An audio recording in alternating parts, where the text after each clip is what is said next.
Hey guys, what's going on? Today we're going to spool up a bait caster. We got the 13 Fishing Concept A here. We're going to spool up with 14-pound test Bass Pro Mono. You know, just for the sake of the video, I'm not ready to spool up my reels yet, but so many of you guys are asking. I'm just going to put this video out for you guys, so I didn't want to use my high-end line just yet, just because I'm not ready, like I said, not ready to fish yet. But I really thought I had a video on this already, and I don't. I got one on balancing the spool, conditioning your line, and I don't have one just on spooling up a bait caster. So let me go ahead and reposition the camera here and we'll get right to it. Alright guys, we're going old school. I got my head cut off in the videos again, but this gives you guys the best view. We're going to spool up the 13 Fishing Concept A using Bass Pro Shop's 14-pound mono, like I mentioned earlier, using the Berkley Spooling Station. They may have changed. This one's about 10 years old, but I'm sure they're all pretty similar. And you don't have to use one of these. You can just put the reel on your rod, you know, run the line through your guides, have somebody hold the spool, or whatever works for you. I also, I do that as well, but I still use this. I just clamp it to my boat trailer, which I show that in the video where I'm getting all my tackle ready for a day with Fluke Master. So I'll put that video in the description as well, and you guys can check out that video too. But like I said, let's get started here. I like to put a washer on either side of the spool. These nipples, or whatever you want to call these here, sometimes they are just a little bit too small and they go inside the hole too far and it cocks your spool, and sometimes it wants to stick. So leaving the washers on the outside really helps out with that. So put a washer on. And you want your line coming off the top of the spool. Put that on. Another washer. You guys can't see this on this side, but just putting a washer on, and another one of these things here.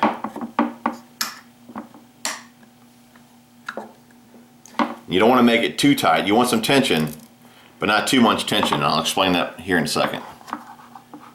Okay, that's good enough. Alright, put your reel in the reel seat here.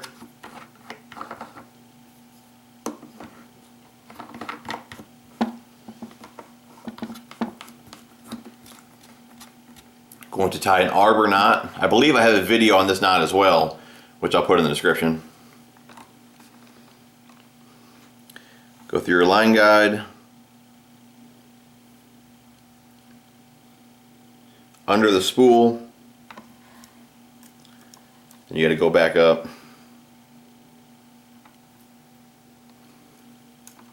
Now I'm under the spool. I got to grab that line. I just like to use one of these handy tools here. It's got a little slot on it, but you can use whatever just to grab that line. Okay. I got your line. I just tie your knot. Again, I'm going to tie an arbor knot. Just going to tie this one kind of fast. I'll put that other video in the description below. It's just a slip knot.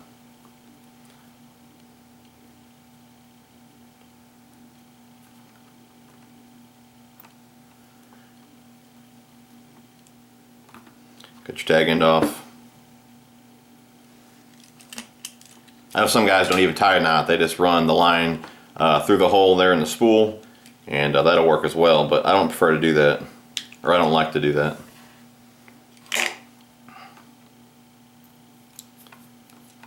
So, alright, our knot is tied.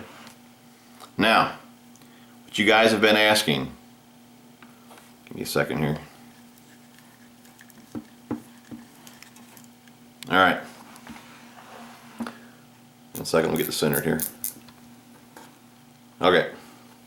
What you guys have been asking, you want to tighten your drag too. Alright. You don't have to lock down your drag, just tighten it up. If it's too loose and you got tension on the line, your handle will just turn and you won't bring any line in. So just make sure your drag is kind of tight. But what guys have been asking is, why will line bunch up on one side of the spool? There's two reasons that may happen. For one, if you have the line too tight, you need to leave it tight but loose enough to where the line guy can still pull it over evenly to one side and the other. Another thing, I see a lot of guys they'll hold their hand right in front of the reel. Well, if you hold it too tight and you don't allow the line to move freely to either side, again, it'll bunch up on one side. And that's really the only things I can think of that will cause that. So don't have your line too tight, and don't keep your hand too close to the reel when you're spooling. Other than that, you should be good to go. So like I said, we got our line on, we're tied to the spool. All you got to do now is start cranking.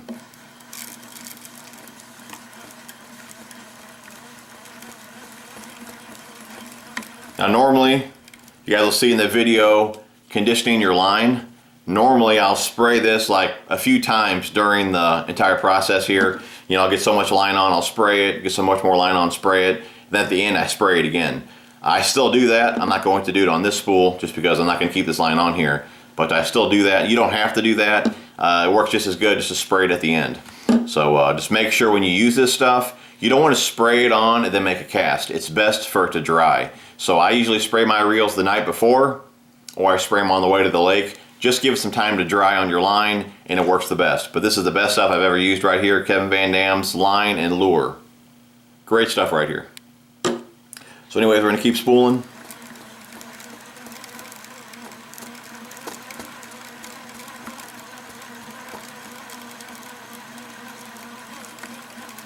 Another question that I get asked is how much line to put on a reel, and I'll show you guys here when I get to where I'm going to stop.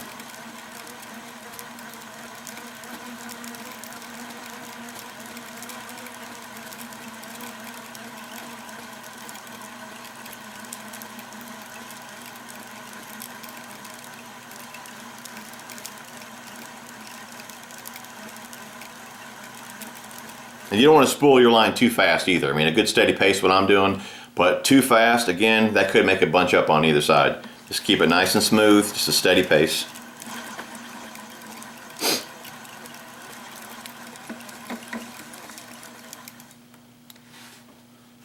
I'm going to go a little bit more.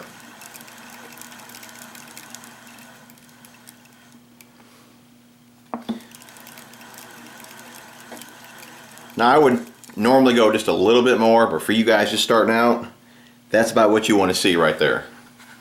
About an 1/8 inch or so. See if I can get this to show up. Okay, you can see the little beveled edge there, and you can see a little bit of black. Leave about an 1/8 inch from the edge of the spool to the line. That's about all you want. I mean, I'll put a few more wraps on there, but if you're just starting out, it's best to have a little less line on your spool. That goes for spinning gear as well. Hope you guys can see that. You can see the chromed bevel edge there, and then a little bit of black of the spool. Like I said, now I would just use conditioner. I spray about 3 or 4 squirts. I'll make a spray there. I rotate the spool a little bit, spray it again, a little bit more, spray it again, a little bit more. You know, 3 or 4 squirts, let it dry, you're good to go. Guys, I want to touch base real fast on the KVD line and lure. I didn't talk about it much. It's a line conditioner. And you know, this stuff is so good in my opinion, I won't make a cast without it. You know, I make sure that I always spray my line. It makes that big a difference. Now here it says dramatically improves casting distance. I'm not going to go that far. You definitely see casting distance, you know, more casting distance with using it versus not.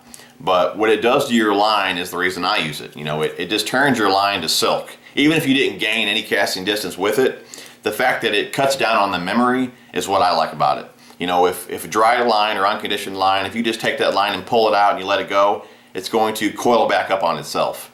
You know, KVD line and lure sprayed onto it, you pull it out, it just lays limp. It just like turns to silk. I mean, it cuts down on a lot of the memory, which helps out with backlashes. So if you're not using this stuff, you're really just hurting yourself. And I don't know if I said it earlier or not, I'm not affiliated with this company at all. It's truly that good. I mean, I keep a couple bottles on hand all the time. I won't be caught without using this stuff. I feel it's that good. Like I said, you will gain some casting distance. It takes out some of the memory. I believe it has UV protected in it as well. I'm not sure if I said that. I could just be repeating myself, but it really is good stuff. It's kind of expensive. I think it's like 10 bucks a bottle. But I mean, you know, I spray a lot of reels. I may use a full bottle, maybe a little more each season. For those of you that only use it in a few combos or don't use it that much or don't fish that much, you know, a bottle will last you a long time. It's definitely worth the investment. 10 bucks, get yourself a bottle, and you won't regret it. Great stuff here, guys. Really appreciate you guys watching. If you guys liked the video, give me a thumbs up, give it a share. Really appreciate you guys watching, and we'll talk to you soon.